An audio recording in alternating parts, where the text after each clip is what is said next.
আসসালামু আলাইকুম। 10 মিনিট মাদ্রাসায় আপনাকে স্বাগতম। জান্নাতি হুরদের সাথে রোমান্টিক মুহূর্ত। প্রিয় ভাই ও বোনেরা, এই ভিডিওটি সম্পূর্ণ দেখুন। এত উপকৃত হবেন যে উপকারের ঋণ শোধ করতে পারবেন না। বিশ্বাস না হলে ভিডিওটি শেষ পর্যন্ত দেখুন, কারণ এই ভিডিওটি আপনার ভালোবাসার মানুষের সাথে মিলিয়ে দেবে ইনশাআল্লাহ।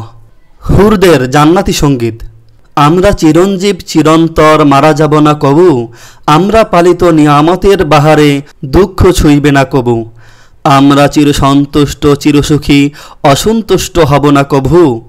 সুসংবাদ হে ওই লোক যার জন্য আমরা হয়েছি পাগল, আর তুমি হয়েছ আমাদের জন্য উন্মাদ প্রাণ। আলী রাদিয়াল্লাহু তাআলা আনহু থেকে বর্ণিত, রাসূল সাল্লাল্লাহু আলাইহি ওয়াসাল্লাম বলেন, জান্নাতে হুরেনগণের একটি সমাবেশ অনুষ্ঠিত হবে। এমন কণ্ঠস্বরে গান গাইতে থাকবেন যা ইতিপূর্বে কোনো মাখলুক কখনো শুনতে পায়নি। আয়েশা রাদিয়াল্লাহু তাআলা আনহু বলেন, যখন হুরাইনগণ উপরোক্ত সঙ্গীত গাইতে থাকবেন, তখন দুনিয়ার স্ত্রীরা তাদের সঙ্গীতের জবাব দিবে এভাবে: আমরা আদায় করেছি সালাত, তোমরা করনি তা। আমরা রেখেছি ছওয়াম, তোমরা রাখুনি তা। অজু করেছিলাম মোরা, তোমরা অজু বিনে। আমরা করেছি দান সদগাহ, তোমরা ছিলে সদগা বিনে। আয়েশা রাদিয়াল্লাহু তাআলা আনহু বলেন, এই জবাবের মাধ্যমে দুনিয়ার স্ত্রীগণ জান্নাতে হুরাইনদের উপর জয়ী হয়ে যাবে। এবার আমরা জেনে নিব আমাদের প্রিয়তমা চিরযৌবনা প্রেমময় হুরগণ কেমন হবেন। রত্ন, মিস্ক, কাফুর দিয়ে তৈরি। তার লালা সমুদ্রের পানিতে মিশ্রিত করলে সমুদ্রের লবণাক্ত পানি মিষ্টি হয়ে যাবে। তার মিষ্টি কণ্ঠের ডাক শুনলে মৃতরাও সাড়া দিবে।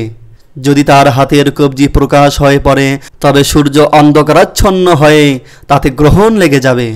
আধার আলোকিত ও উজ্জ্বল হয়ে উঠবে।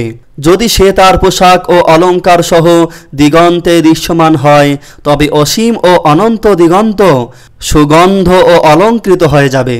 সে বেড়ে উঠেছে মিস্ক আর জাফরানের বাগানে, ইয়াকুতের তৈরি ঘরে।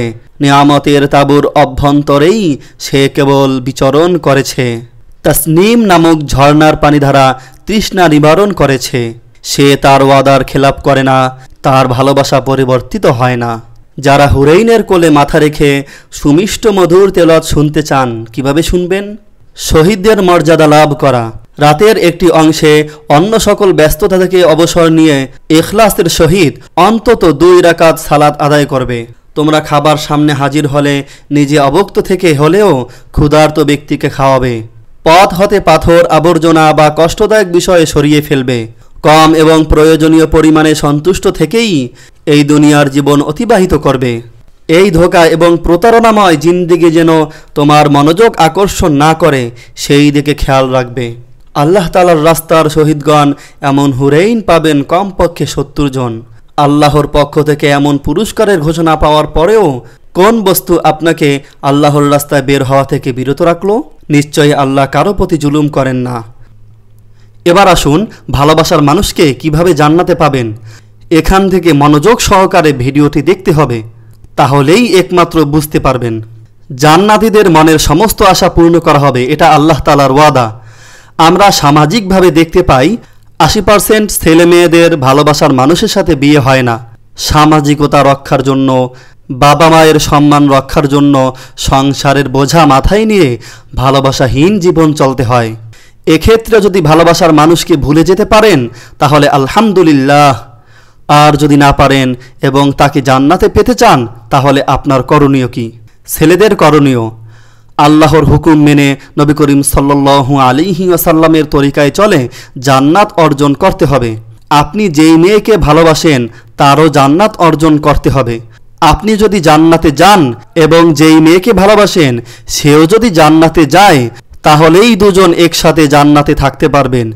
এক্ষেত্রে দুজন দুজনকে ভালোবাসতে হবে এবং আপনার যেই কয়জন দুনিয়ার স্ত্রী থাকবে তারা সবাই আপনার সাথে জান্নাতে থাকবে।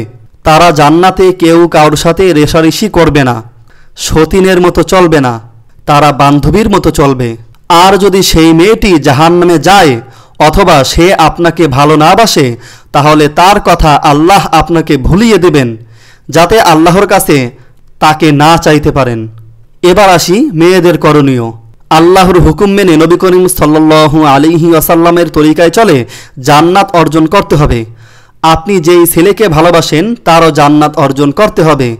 আপনি যদি জান্নাতে যান এবং সেই ছেলেও যদি জান্নাতে যায়, তাহলেই দুজন একসাথে জান্নাতে থাকতে পারবেন এবং আপনার দুনিয়ার স্বামীকে আপনার কথা ভুলিয়ে দেওয়া হবে।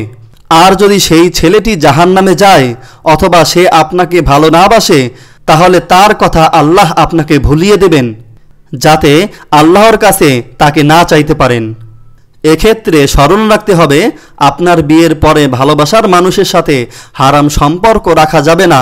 যদি রাখেন তাহলে দুজনেই জাহান্নামে যাবেন এবং সব হারাবেন। জান্নাত জাহান্নাম সম্পর্কে যে হাদিসগুলো রয়েছে তার আলোকে এই কথাগুলো সংগ্রহ করা হলো।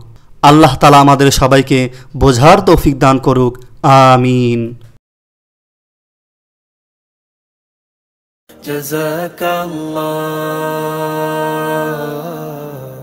জাযাকাল্লাহ।